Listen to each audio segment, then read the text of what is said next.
चिन्ह जाने छी पहचाने छी ऐसा एक एल्बम ही केलो हम मैथिली अपने सब जरूर वीडियो एल्बम देखने हैं गीत भी केलो एकटा अब वही में सा एक अलग भाव संगीत अपने सब तैयार केलो हम सब गीत गा रहल छी जे मणिकांत साहब पर आवाज देने छे गीत का भाव छै कि एकटा पत्नी अपना पति से परदेश में फोन पर बात करे छे और की कहे छे ए गीत के माध्यम से सुनै छी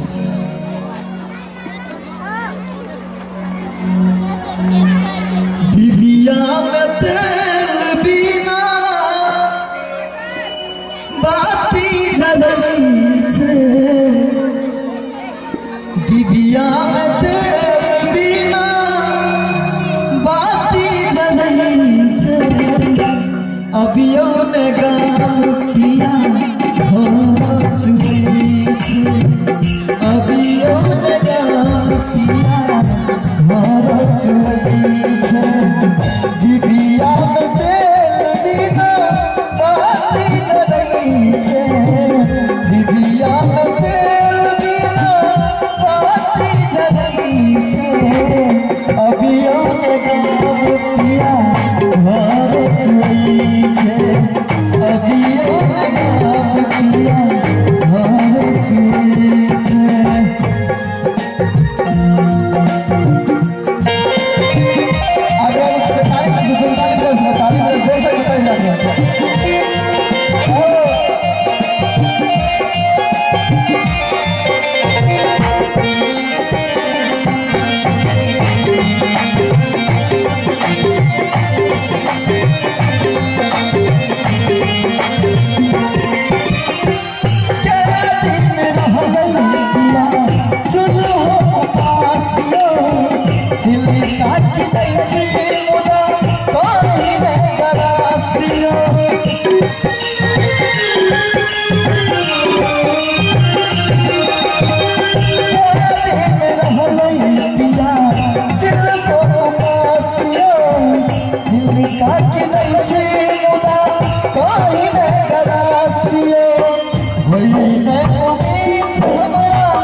कितने कहू पिया अपन घर की घटी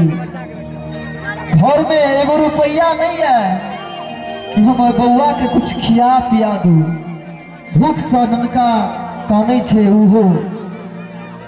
हमारा दूधो नहीं होया कि उनका हम पियाओ अपना पति से केना केना विनती करे छे के दिन रहलै पिया चलो हो पासियो चिल्ली काट गई छी मुदा कहीं न करासियो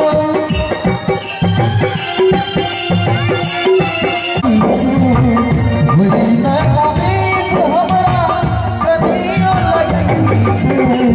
अबियो ना पिया घर चली छे अबियो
अभियो लगात पिया